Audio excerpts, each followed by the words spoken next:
Welcome to Nutz at Night, episode number 68. 68, man, we are getting up there. Nutz at Night is... Yeah? Getting old. I know. I thought we were old when we were 60, but now we're 68. Nutz at Night is a show where we just kind of bring some stuff that we are interested in and talk about it. It's usually tech-related. It's usually geeky if it's not completely tech-related, and it's usually something crazy if it's not geeky. So when I say we, I mean me and our co-host Steve D'Amico from smdcomputer.net. Hey, Steve. Hey. What's going on? Not much. It's been a little slow in the shop for me lately. I don't know what it is. But I took a trip out to my friend who works and has his own business about 45 minutes away from my shop. So it's a good long drive. And but it's a nice drive. I live on Long Island, and there's some really nice beaches, and there's actually a highway called Ocean Parkway that runs along the bottom of Long Island on its own island. I remember that highway. Oh, that's a nice highway. I saw a lot of that highway because Ocean Parkway. Yeah, because I was sitting stuck in traffic after coming up to see you for about 4 hours. I feel like I didn't get home. I feel like it was like a 24-hour trip from Philly, and I'm never coming up there again. But go ahead. I'm sorry. Continue. Well, I don't think you took Ocean Parkway. Ocean Parkway is actually a beach on either side of the road, and it's a highway in between. Oh, okay. And for any outsiders, it's also near Ocean. It's near Jones Beach, which is and Robert Moses Beach on the other side. It's pretty neat. So it's a nice drive. And but I go there, and I went to go see him, and he gave me 5 laptops to repair. It was great. Wow. All different repairs? Different types? Yeah, all different types of repairs. Let's see. One needed a DC jack, which I used my I've been using my hot air rework station, and I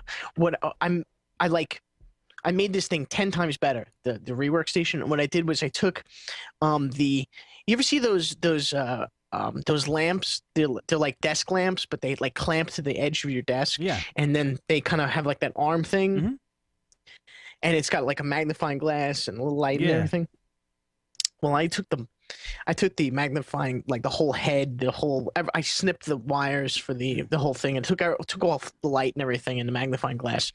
And then I took one of the springs off and then modified it to hold and my hot air rework station, the handle for it, so that the whole assembly, so the hot air can be positioned into place and hold itself in place. What a big difference. Not having to hold my hand there and hold it in position. Oh my God. Jobs are so much easier. Dude, that's really smart. Those arms are awesome for stuff like that. Yeah, it works. I was thinking, I had all these crazy ideas. I was thinking about using like a mic stand. That didn't really that didn't really make too much sense in my mind, but I had all these ideas of what I could use, and then I found that in the basement. I was like, oh, and I pulled it out of the basement and ran into the shop and looked it up right away. I was like, this is the best. And then I finally did my first job with it, and it was so much better. I mean, like the hider was really great with removing DC jacks, but this took it to another level. Really? Oh, you got to do a video of that, would you? Yeah, I'm going to definitely do a video on it. Just a short clip. Sure, definitely, because it really makes a shocking difference in it. It's amazing. Wow. I had actually a jack it was a gateway jack, and it was a difficult one where the jack is actually kind of positioned where all the points are in the center of all the points. There's a couple of those tiny little, I don't know what they are, the little components. There's like, I guess they're like little resistors and diodes and stuff, but they're really, really small. And it's in between all the other points. So you can't even work around. Like you can't really mess with the point. Yeah. So with this hot air thing, you don't have to really touch anything. You just heat it all up. Doesn't it melt the little diodes off the board? Yeah, but if you don't touch them, they don't move. Oh, damn. Yeah. It's really great. Yeah. Damn, I got to see that thing in action. Yeah, definitely. After this last repair that I just did, the next repair I'm gonna get, I'm gonna do a video on it. Oh, cool. Hey, while we're on that subject, I have a proposal for you guys. I'm looking for input on this. Tell me if you guys would be interested. If there's interest, we will probably do this. As you know, I don't have a shop, so I don't have a lot of laptops to repair these days. I get a trickle in here and there. Lalo gave me one the other day to fix. But I would like to create the next set of laptop repair videos because people want them. In particular, people want netbooks and Apples, Macs. They want to learn how to fix Macs.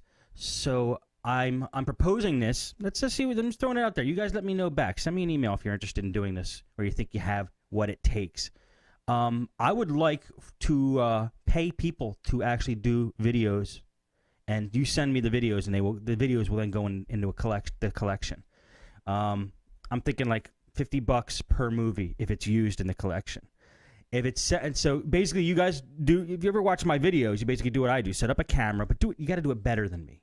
Set up a camera, film yourself doing the repair, make sure it's filmed properly, and then it shows you taking out all the screws. And if you have to shift the camera, move it so your hands aren't in the way, like mine are in the video. So do it better than me. But if you're interested in if you do laptop repairs and you're interested in filming it and making a little bit more money per job, let me know if you're interested. Send me an email, and then maybe when I go to make the next set of videos, it'll be all user-created videos, basically, and that will compose the collection. I'm looking for all kinds of types, power jack repairs, everything. Every type of hardware fix is needed and wanted on any brand of laptop. But what my collection didn't have in the beginning is Apples and netbooks, and they're big now. People might want that. Even iPhones would be a good thing. iPads. You just propose something to me. What you got? If you feel like you got the skills, and maybe we could work something out. I'm just gonna throw it out there. Tell me what you guys think, and thank you, Steve, for reminding me about that. That was an announcement I wanted to make. Oh, that's great. Yeah. Hopefully they have some good equipment to take a proper video. Oh yeah, that's another thing. You know, I filmed mine with a Canon HD camera, but you got to realize. If they're come out on DVD, you can't have, unless it's Blu-ray, you can't have HD on DVD right now. That's only 480p. So I ask that whatever camera you use, it's at least 480p. But, you know, Steve D, HD cameras are so cheap now. Flip cameras are great for this type of thing. They would work perfectly fine, I think, if they have a macro. No, because my flip cam, just the standard flip cam, it doesn't have a macro mode, so it doesn't 100% positive, 100%. Like you read the instructions, and everything, right? Like, or you check the settings and all that stuff. Okay. There's really no settings to this thing. It is about as simple as it comes. Okay, well then you would have to probably have a macro for this, but it's almost as simple as a hammer. It really is. It really is. I mean, it's got like 3 buttons and a power button. It's really all it is. Yeah. It's just push this to push play, you know, push record or push play, push record again, and stops. I mean, there's the only thing you can really change is like you can add I think you could just add the time. That's about it or something else. I forget. Yeah, there's definitely no macro mode. Nothing even close to something like that. Well, don't use a flip. Forget the flip. But I think a lot of other cheap cameras still have macro. I remember I bought an HD camera like 2 years ago for $175. It was an Ape Tech. That'll even do the job as long as you it's crisp and clear, and you do a good job of filming it. Let me know if you're interested. Enough talk about that. That's boring stuff. What do you want to talk about? Have you seen this site called Worth Monkey? What's that? Worth Monkey's pretty neat. Worth, W-O-R-T-H? This is, W-O-R-T-H-M-O-N-Key. Like worthmonkey.com? .com. And it's awesome. I mean, you go to this, you could throw a laptop model number in there, and it should give you results. I'm checking something else, actually. I'm checking how much a Steve D'Amico goes for. Bummer, we do not have this product in our database. All right, so all right, let's just say how about an HP DV6000? Perfect. I would put in just DV6000. That should give you good enough results. Well, it did come up, and it's that's great. That's really awesome. It's got a little graph. Fair price $238, overpriced anything over $266. Great price $205. That's awesome, man. Great site. It's really, really great with electronics. The problem with laptops is that it uses eBay to give the and uses eBay and Craigslist to give a price comparison. Oh, okay. How could it use Craigslist? I don't know how it does that. I'm not really sure, but Craigslist. People just put $1 on Craigslist, and they already put crazy, idiotic prices on Craigslist. Yeah, well, sometimes, but eBay can screw the curve a little bit because there's a lot of broken down systems that are put up for sale with using the keyword of that model number. So it's averaging the blown motherboard laptops along with regular full working systems. So it's kind of it's good for a rule of thumb. I think it's spot on with this DV6000. Well, could we try? Let's try an Apple MacBook. See what happens. I mean, the things that are like really, really. There's a lot of them out there being sold. It's going to give a good. It's going to give a good 757 for the MacBook. But something that's probably like you were saying, more obscure. Not a lot of them out there. It probably might not be able to get enough averages to make a good guess. Yeah, it is pretty good. It seems pretty good because what it does is it seems a little undervalued. Like it undervalues a little bit. Some of them, but you have to really put a specific model number in it to really use this as a good tool. So it's kind of nice to show clients because it shows it depends though. It's like a double-edged sword. You could if you show this to a client what their laptop's worth, it could make them not want to do the repair because it looks like it's kind of worthless. But if you want to buy it from them, then this shows that it's not worth as much as they might think it is. Because it is a little. You can definitely get more than what this site shows. Right. On eBay and stuff. Especially Craigslist, if it's kind of all the trimmings cleaned up, reinstalled, that kind of stuff. But this is definitely really cool. It's awesome for like I'm waiting for them to come out with an app for this. Dude, this is I know that would be awesome if they had an app. But I think this is awesome. Like if you're selling laptops out of your shop or whatever, I would definitely use this. Use this as a guide, and just make your price whatever the great price is. But make sure that the great price is a good price for you. I mean, if you could swing like making the great price that this shows with the price you would be selling them for anyway. A customer would look at this and go, okay, well that worth it looks like a reputable site, and then they'd be more inclined to buy if they see that it's a great price. Yeah, it's pretty neat. Also the other thing that it's definitely a rule of thumb, totally rule of thumb on this. Because like something like a DV6000 or a lot of the HP lines, there was a DV6000. This was a DV6 1s and 2s, and so there's a lot of play in between the DV and it goes for the DV7s and DV9s that are out there. That are not the 9000. I'm talking about DV9s, the DV7s, things like that. There is definitely some difference. Yes, some of them are brand new, and some of them are 2 years old. So good point. Good point. That's a great site. There is also a specific model number you can find on there. So I like it. Very cool. I'm going to be using it. I like that one. Yeah. I kind of stumbled upon a podcast yesterday. I've been using my Roku box a lot lately. And I've been using it for the Twit Network. They have a channel on there, so I'm watching videos and stuff off of that. It's more fun than just listening to the audio I'm finding. Because I have a 20-inch LCD TV I got at Best Buy, and it has an HDMI input. And it's so easy to hook a Roku up to it. I mean, the Roku's a small little thing. It has an HDMI. It goes from the Roku into the TV, and that's it. That's the whole setup. I mean, and it's great. It's a digital picture. It's got great sound. So I'm liking the Roku box for that. But Twit Network was down, so I was looking at other channels on Roku. And though I'm not a huge fan of Revision 3, I think I'm definitely not the target demographic for most of the shows on there. I think I'm too old. You actually brought up a device from one of the people who have a show on there. His name's Ben Heckendorn. He's the guy that hacks the hell out of video game systems. And he's got his own show, and it's so geeky because I know this guy because I've read his book. It's called The Ben Heck Show. And I know that he's right up my alley, man. Like, he'll take things and cut plastic to make certain things and screw it all together and solder all the points and the boards together and make a device basically out of scratch. Like, from nothing, make a professional-looking device. That's what he does with the video game systems.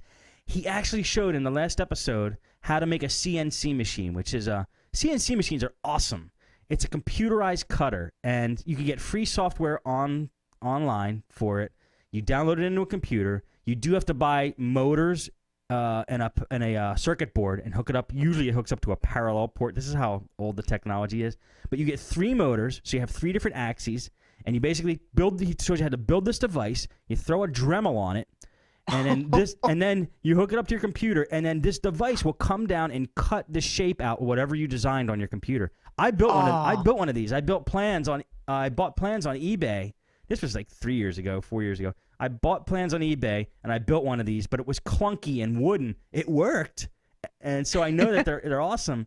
But he shows like a way better way of doing it, and it's great because you could just cut out. It's basically your own personal machining system. You know, you could cut out whatever you want. You could cut a picture of your face into wood, like with actual different levels and heights and different things. What else can you do? If you want to make a case for something, you could cut out cases with this thing. So C machines are just awesome in general, and he shows you how to make one.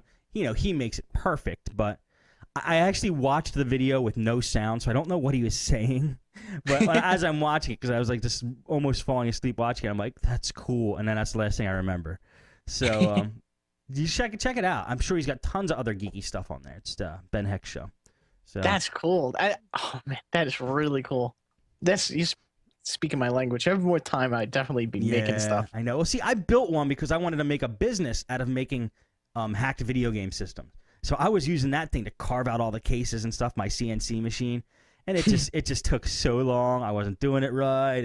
I couldn't solder everything like fast enough, and I gave up. But the whole CNC machine experience was awesome. Wow, that's cool. I recommend everybody build one at least once in their life. All right. What else?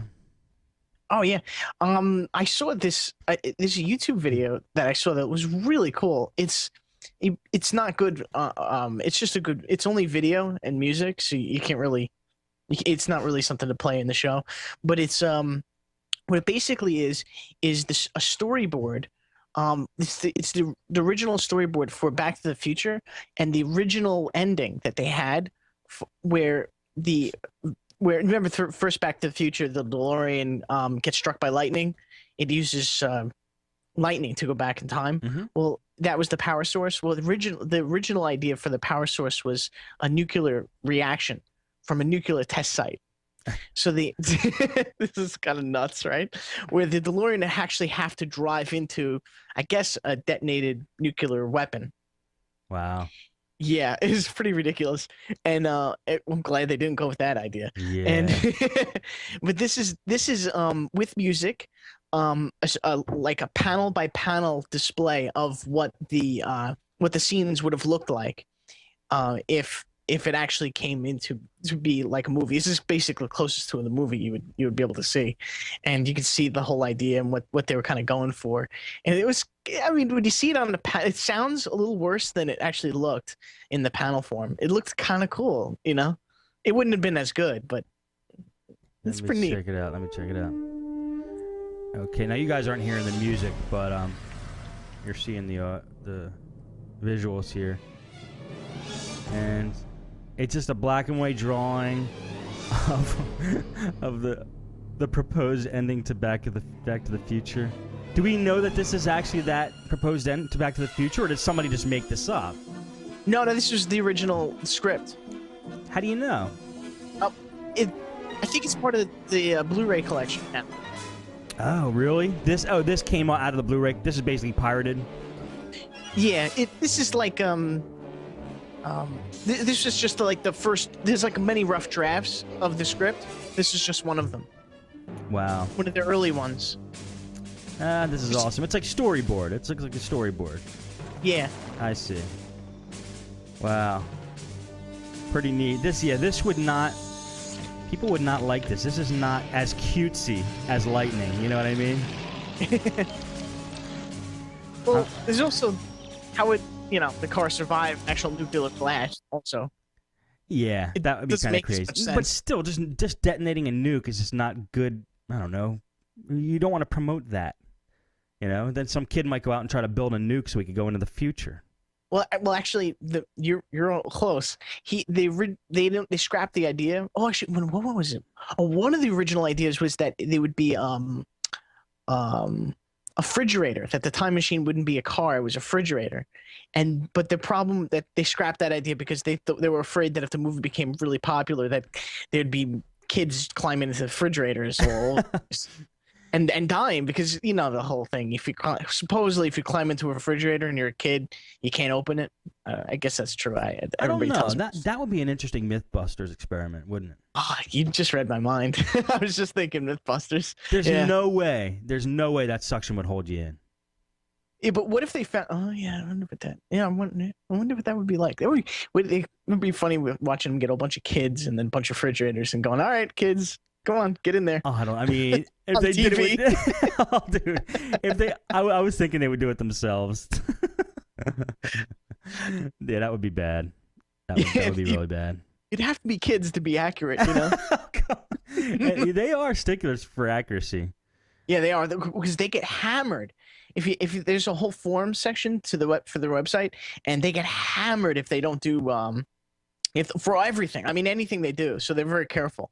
They've been careful. Like I think originally the MythBusters, they weren't so careful with each myth, and they weren't really thinking about what about all the people that are gonna freak out about you didn't try this method, or you didn't try that, like didn't completely think of every little thing. Right. But I'll tell you this though, so a lot of the fans have actually proposed to bring back myths, and they did it like a redo show where they redid a whole bunch of myths with different ideas and found different results, which is pretty neat. Oh, really? They redid the same myth? Yeah, a few times, because there was like a whole episode of that, and I forget, I don't know what season or whatever it was, but it was a while ago, and they got different results because the fans were actually right in some cases. Oh, wow. That's pretty awesome. That's pretty awesome. Yeah, this is the best show. For me, it's one of the best shows on TV, easily. Yeah, it's a good show. I mean, because it answers questions everybody wants to know the answers to. My favorite was I never heard of this myth, but supposedly there's a myth that hot water heaters in your house, that they could basically turn into a missile and shoot out your roof. Right? Does that ever happen in the history of the world? Supposedly it has, and supposedly there's been documented cases I read. I'm not totally sure. How far does it go? About 3 stories higher than the roof that you have. So, a missile. Literally a missile. So they built a little house, and they put, what you had to do on the show was, you can find YouTube videos for this. There's the whole results and everything. They built a little house to normal house specifications, the normal roof, everything, right? They put the hot water heater in there, and what they did was they disabled the temperature shut off. Like if it gets too hot, it shuts off. And they also welded shut the release valve. There's like a simple release valve where if it gets too much pressure, it just shut. That the release valve will release the pressure so that it doesn't explode. Right. So they basically forced it to become a bomb, really. And because there's people out there that actually weld their hot water heaters shut because they don't like it dripping. It causes a mess. And then now if you weld that shut because you don't like the little dripping, and then your temperature gauge malfunctions, you got no joke, a potential bomb in your house. Right. And what this thing did was, it was spectacular. It shot it shot through the roof of this little house that they built for it like it was nothing. It shot out of it like it was a paper bag. Yeah, really? It was, because the bottom, I guess the bottom is the weak point, so it literally shoots up like a missile, just like a missile shooting out of this and right through the roof, and really high up in the air too. Like I think it was close to 2 stories or 3 stories really? tall. I gotta watch that. I gotta pull that up after the show. That's so awesome. Yeah, that was on MythBusters. That was definitely on MythBusters. Yeah. All right, that wasn't even on your list, was it? No, it wasn't. All right, go ahead. Well, I actually have more about DeLorean. Okay. Well, because of the Back to the Future thing, DeLorean is actually back. The company the company really? DeLorean, yeah. But it not back in, I guess, the traditional sense. It's re-owned. It was after the original owner, the real DeLorean. After he had sorted out all of his mess and his bankruptcy with the company, it was finally figured out. Like I don't know how long it was, not that long ago. They finally figured out what they're going to do with all the assets and everything, and the company became, it became purchasable. You can just literally buy the company, and there was a guy who believed in it and decided to buy the company. And not only did he buy the company, the name and everything, but he also bought a bunch of the original factories that had all the new stock. The original new stock, like from 1982, 1983 DeLorean cars. So they were all manufactured parts, brand new, sitting in crates and stuff. So what he did was he started a very small factory, I think in Texas, if I'm correct. And you can go to DeLorean.com and actually buy yourself, and no joke, a brand new DeLorean. But brand new in the sense of, it's what they do is they take all the old original parts that are brand new, never used, take them out of the boxes, and they assemble an old DeLorean out of new parts, and it becomes a brand new DeLorean. So you can own a DeLorean at mile one. Let me it's about this. No joke. DeLorean.com. And you can buy them, and they're expensive. It's probably very expensive to build them because they don't have the original, like the original factory, set up where they're just spewing them out like on assembly lines. They're putting them together by hand?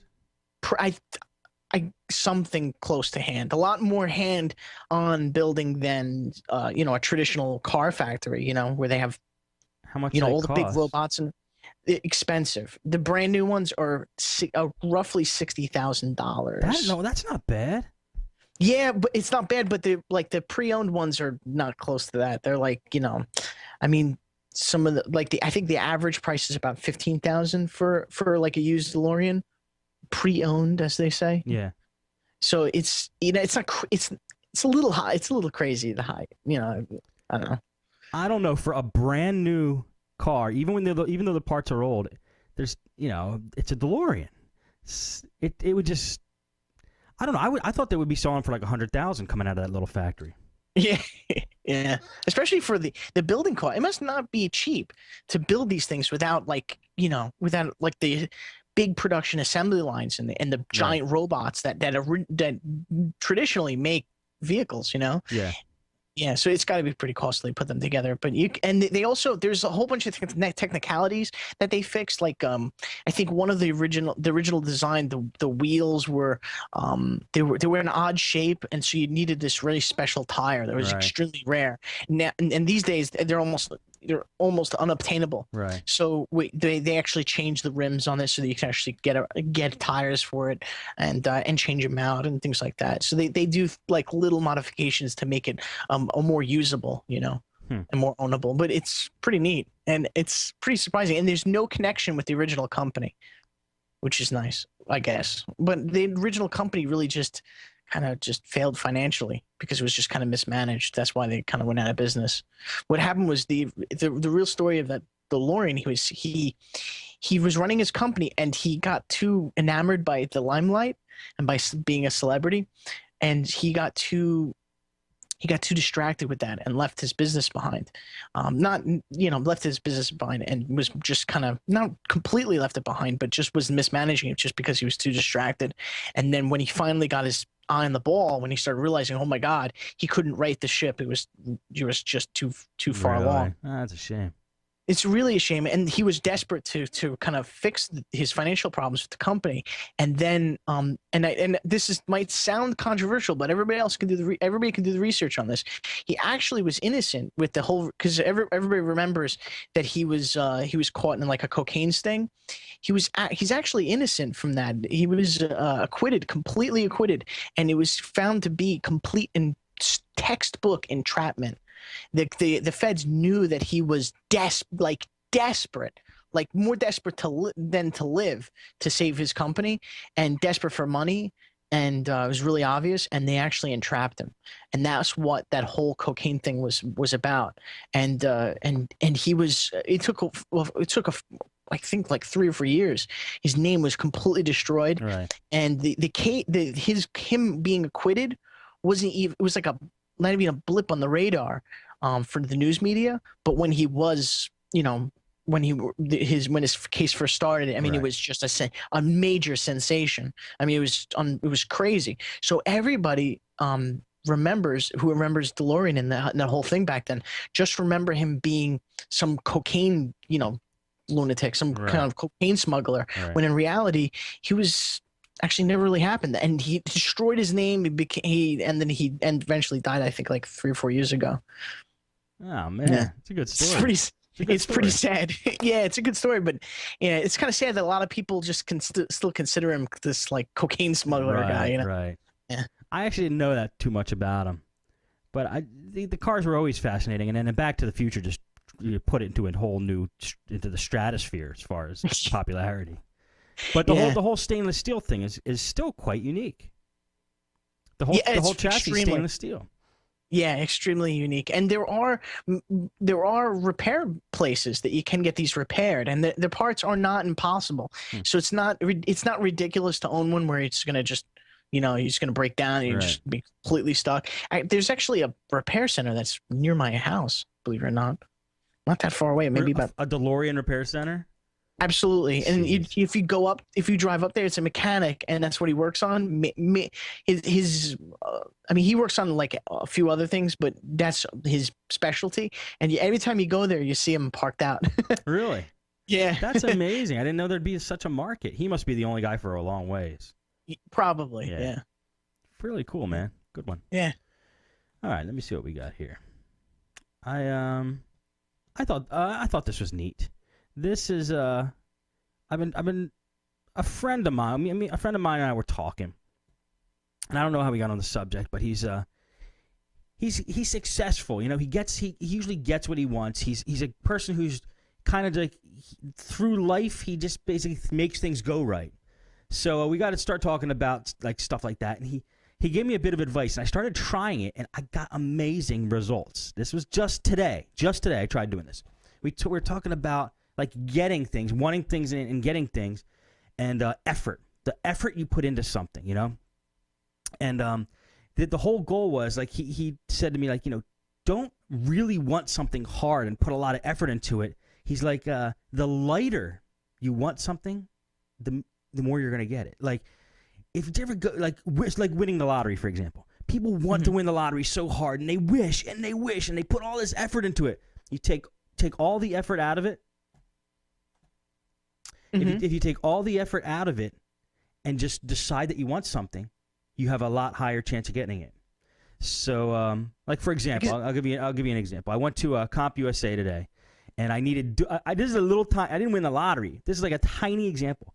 I went to CompUSA today, and I needed dual-layer DVDs because I realized as I'm printing out all these DVDs for the Laptop Repair Video Collection that I can't freaking send to European countries because they were all in NTSC format instead of PAL format. And I did find out later that most DVD players can kind of translate it anyway, but that's beside the point. So I thought I needed to burn all new DVDs for all the European people who bought the CD, and just on all over we're like one of the only countries that use NTSC, us and Canada and a couple other. But anyway, so I went there, and dual layer DVDs are not common. And I saw the sticker. They had dual-layer DVDs, so I bought them there before. So I go and I pick them up, and they were sitting there, and I looked at the box, and somebody put like the regular ones in the dual-layer DVD thing. So all they had was dual-layer DVD. So immediately I got mad. I got angry, and I'm like, damn, this sucks. And I stopped, and I go, I'm going to try this. And I just totally calmed down, and I said to myself, I just pictured in my mind, I said, they have dual-layer DVDs. And I said, because I'm like, I want dual-layer DVDs, and they have them. And then out of nowhere, I looked a little to the left, and I looked at the whole shelf before. I looked a little to the left. There was one pack of verbatim dual-layer DVDs, just totally out of the normal spot, like just sitting on the shelf for me. So I'm like, that's awesome. I'm like, that worked. It worked good. So I went and I checked out, and I'm like, I went outside, and then I needed to get to where I needed to go in 10 minutes, and I was going to be late. And I'm freaking out, and I put all this effort into thinking, and I'm like, I'm going to be late. And then I just stopped. I go, wait. I said to myself, I'm not going to be late. I'm going to be 1 minute early. And I didn't put any extra worry or thought into it. I just decided I was going to be there 1 minute early.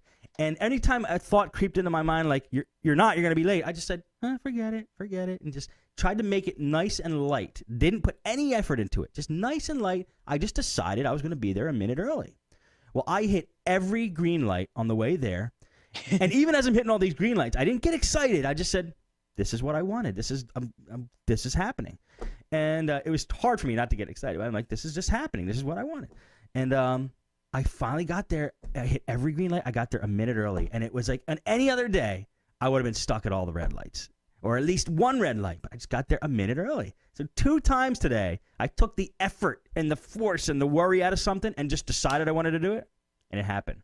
So I do believe about just like mind over matter. And I tried it twice today. And it worked twice, And so I think it's something worth trying. If you're for example, if you're freaking out about something and say, I don't know how I'm going to get this done, or is this too hard? I recommend just standing back and going, whoa, wait a minute, I got this, and just like think that you have it, be certain you have it, and then crap just happens. It will just happen. I highly recommend everybody try it. It worked for me twice today. That's pretty cool. That's really cool. My method lately has been kind of like if I'm late for somewhere, the perfect example that really kind of gets to my mind. I kind of realized like this is a situation I have absolutely no control over. Whether I get there, I mean, relatively speaking, I pretty much I can't get there any quicker than I can try, Right. And so I just kind of go, well, I'm just not gonna worry about it. If I'm late, I'm late. If I miss it, I miss it. What am I gonna do? Drive over the people? Right.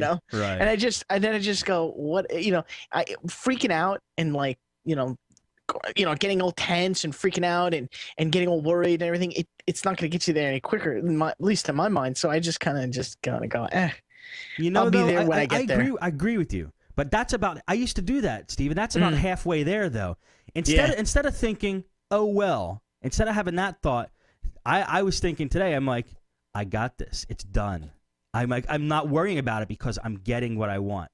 And it happened. Instead of just saying, because usually I'd be like, why worry about this? But I don't, instead of saying why worry, say, I'm going to do this. And it takes it, I think it takes what you said a step farther. You know what I mean? Yeah. I would try it. It's pretty cool. All right. What else you got on your list there? Enough philosophy. Remember the domain registrar that am I saying that right? Registrar? I don't know. I don't even know how to say that. How do you say that word for registering your domain? It seems like no. You register a domain with a domain registrar. Yes. Okay. All right. I just want to make sure because I feel like a tool when I say it that way, but I guess I'm saying it right. So anyway, my favorite domain registrar is Namecheap. I don't know. I kind of picked them out of an ad I saw on some website. And I had a good price, and I was just like, all right, I'll take a look. I looked at the website, and I went, this is pretty professional. And then I just said, all right, I'll try this one. And then I bought, and this is many years ago, and it's kind of gotten bigger and bigger as over the time. But now Lifehackers actually did a top a 5 best on domain registrars, and they actually consider it to be the best over even GoDaddy, which I think is pretty easy, but it's completely a voter poll. Wow, you've been talking about these guys for a while, and I never heard of them. And this is good. This gives you more credibility. it's just no BS. That's one of the parts that I really like. And there's a lot of BS when it comes to GoDaddy. Which, oh gosh, yeah. I mean, the cute chicks, that's great and all. I mean, it's not. I like that too. It's not. I mean, you don't go to domain registrars for cute chicks. It's like, it's not even a pleasant surprise when they're there. It's just like it's not related. It shouldn't be related. When I want a domain, I want a domain. If you want cute chicks, go somewhere else. It's like, Yeah. I don't like that they integrate that because I think they take it to a level that's just like it doesn't work for me as far as domain registration and websites. It's not related. Pisses me off. But anyway, yeah. They got a top 5 out of, I think, let's see how it went. 38% is Namecheap, and then 26% was GoDaddy. Wow, Namecheap really kicked ass. Yeah, it really did. And there was some other ones, honorable mentions. Gandhi, who's ever heard of that? And then another one called 1 and 1, which actually looks pretty interesting. Oh, I've heard of 1 and 1. They're pretty big. Okay, yeah, that did not look crappy, that one. And they have some pretty nice prices. But Namecheap is solid. That's what I think in this. It's a lot of there's some nice management, features. You can manage domains and stuff like that. And there's not all that upsell BS that you get with GoDaddy. And that's why I run from GoDaddy. I mean, they were calling me when I registered a domain with them. They were calling me on the phone to sell me things. Yep. Oh, but they didn't say they were selling you things, right? They just wanted to check that you did in fact buy that domain. These guys are crafty, and they lie through their teeth when you talk to them.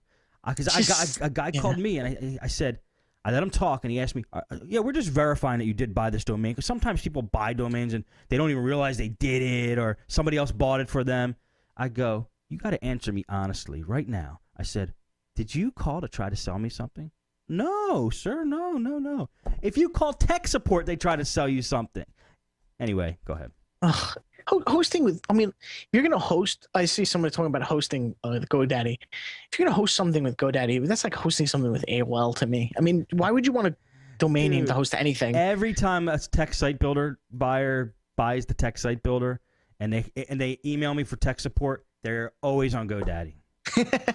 It's like, are you on GoDaddy? Yes, I have a GoDaddy account. And then you then use FileZilla or something like that. But I'm with you. It's very AOL-ish. It's just such a bad indicator when you try to buy one domain and you literally have to wade through a forest of crap. Like, you sort of get the feeling when you're doing that, you're like, are these guys reputable? Even though they're a big name, you're like, why are they selling me all this stuff?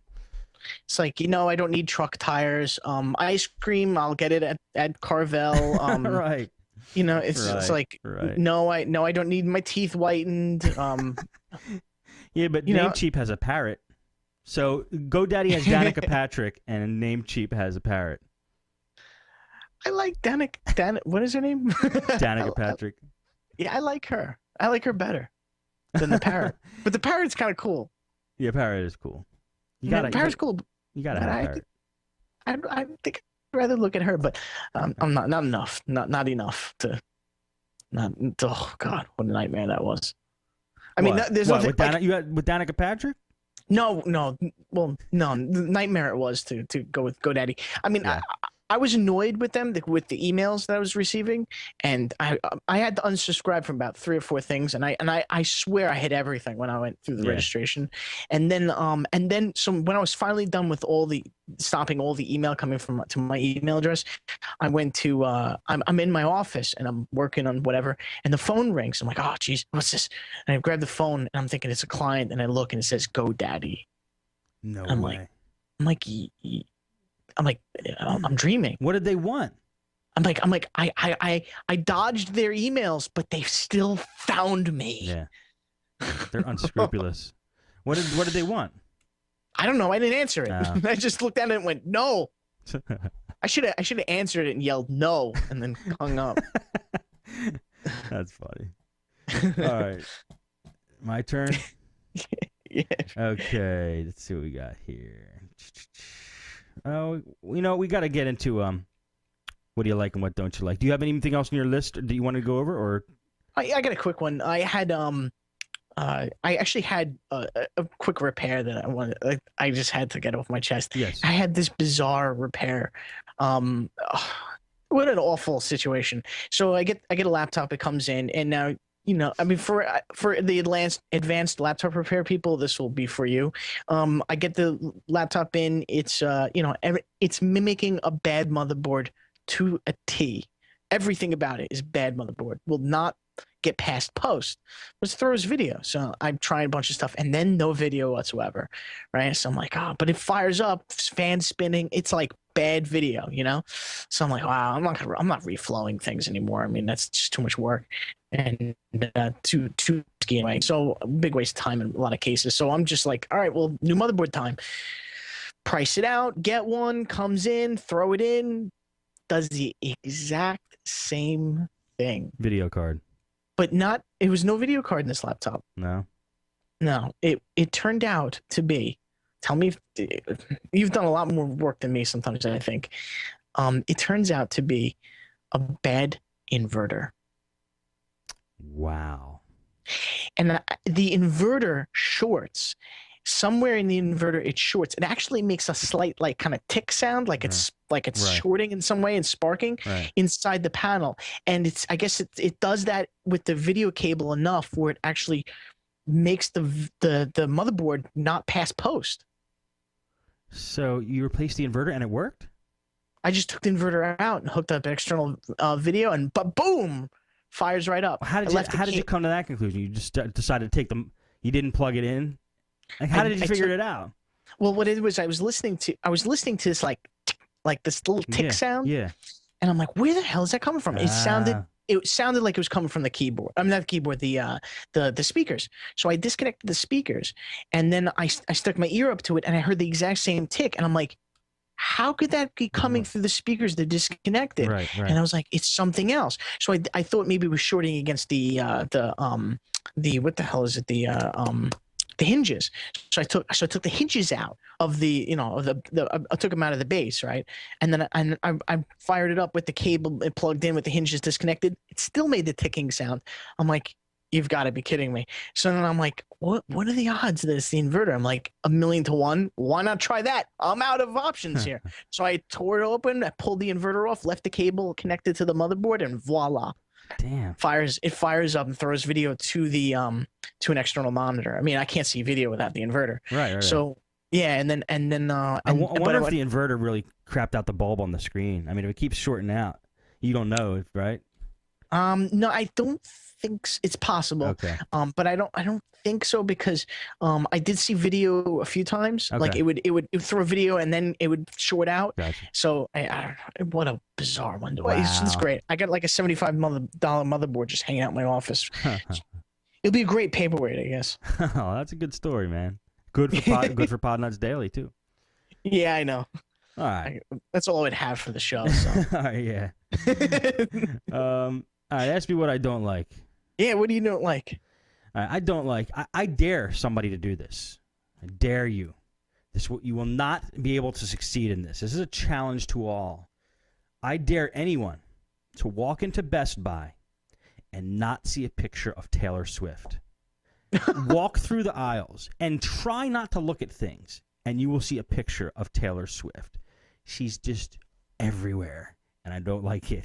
It's sick of it. Well, Taylor Swift is a lot more better to see everywhere than Justin Bieber. This is true. This is true. But she's freaking everywhere. Everywhere. I dare you. I dare somebody to do that challenge. I will pay them if they succeed. You can't close your eyes. You just got to walk around with your eyes open. That's what I don't like. What don't you like? I actually don't like a big thing. Something that has been bothering me for a long time, for years, in fact. And she has to be stopped. She just has to be stopped. And I don't think she can be stopped. Nancy Grace. Have you seen Nancy Grace? Who's Nancy Grace? The show. Nancy Grace is this. I can't believe she was actually a prosecutor. I mean, it shows that idiots can actually accomplish things in life. It really does. Like an idiocracy. Oh, did you see that yet? No. Okay. No, I'll stop bringing it up. You got to watch it. But go ahead. So who is Nancy Grace? She's according to Wikipedia, so I'll read it perfectly. She's an American legal commentator and television host and former prosecutor. She's on CNN. Okay. And she has a show called the Nancy Grace. I think it's called the Nancy. Should be called the Nasty the Nasty Grace Show. All right. It should be called. Some people refer to it as the Nancy Disgrace show because this show is just. It's like it's actually it's like you ever hear that people say that the news and different shows they're actually catered towards like a certain grade level of Yeah.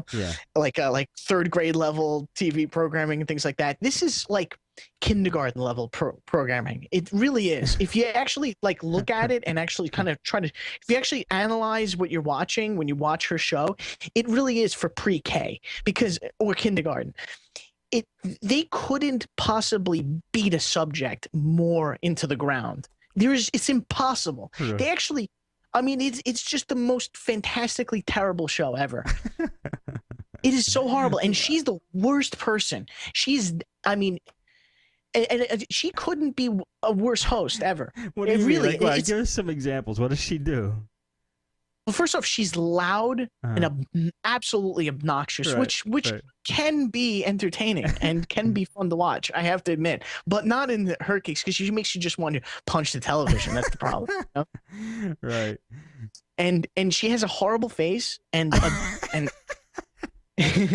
she really does have a very I don't know. She has at least to me, she has a very angry looking kind of demeanor and face. But more than that, she's also she's not very informed about a lot of issues, which is kind of sad because she can't stop talking on her stupid show about subjects she doesn't really know much about.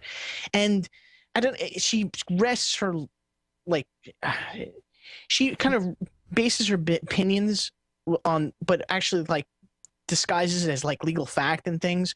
Like for instance, she thought that remember the whole Duke lacrosse case? Remember that whole thing that happened? Was there like a rape or something like that? Yeah, there's an accuser. In short, it's a horrible story. There was this woman accused these three Duke lacrosse players of gang raping her. Really a horrible thing, a really horrible story. Turned out to be absolutely false. But there was a prosecutor that was like going after him, and then eventually he got even in a lot of trouble. And it turned out to be complete crap. I mean, people that watch the news know all about the whole thing. And she couldn't stop going on her show just yelling and just hammering the story to death. Though these three kids never even saw a trial. I don't think so. I mean, at least not on our show. They didn't really get convicted or anything. They were innocent. You're innocent until proven guilty. She kind of missed that day in law school, I guess, because she basically like grilled them to death each night that during the whole when it was really popular. So why were you watching this show? Because it was just on and it was just too amazing to turn off? Well, occasionally I lose the remote, No, but anyway, here's I think the most fascinating thing about her. She, so after she was, killing these poor kids, and grilling them to death about all this case and just talking about how guilty they are and this and that, eventually they were found to be completely not guilty, and the case was completely dropped, and all the charges removed. On the next broadcast for her show, she was after the whole announcement that this whole case is crap, she was mysteriously missing, and there was a fill-in for her on her own show. Really? And the fill-in had to kind of tell everybody that there was a removal of all the charges and that there's going to be no case. Yeah, because she couldn't actually she couldn't face the fact that she had to also face the fact that she couldn't ignore the fact that this case that she made a huge big hoopla over turned out to be a bunch of crap. Wow. Not only that, there's if you guys want comedy, there was and then I'll go right back to some real serious tragedy. Elizabeth Smart was this girl that she was a horrible situation. She got kidnapped from these lunatics. And she was not that far from her house. She was kidnapped, and she was like set up in this bizarre like marriage thing, and it was horrible. And she was gone for years, and eventually she was found again, and then she was public about her, her coming back to normal life and everything, and what happened to her and everything. And really pretty blonde girl. Young, very young. I think she was like 12 or 13 or something when she was kidnapped or whatever. But anyway, so she had her on her show, and the girl was on the show for it. There's YouTube clips of this. It was really pretty funny. It's called Nancy Grace Gets Owned, and she's on, just constantly just trying to get her to give her story. I'm so sorry, this and that. She's just going on, and the girl's just like, I don't want to talk about this. And she's rolling her eyes during the broadcast and everything as she's saying all this stupid stuff. And then she finally actually like goes out and says, I'm not here to talk about this. It was actually pretty good. Really? Yeah. Wow. And then and well, the other part of that, she also grilled she was basically saying this guy Ricci was guilty. She was basically yelling that this guy Ricci was guilty of the Elizabeth Smart kidnapping when she was gone and nobody could find her, and freaking out about that, and constantly grilling this poor guy Ricci and accusing him of abducting this poor girl, when in reality it's public fact and proven 100% that he had absolutely nothing to do with it. And but what does she say about it? Nothing. She actually claimed that he was very suspicious, and that it's not her fault that he was that suspicious. And then the worst of the worst, she actually there was a little boy missing. There was, I think it was a 2-year-old son named Trenton. This girl, Melinda Duckett, his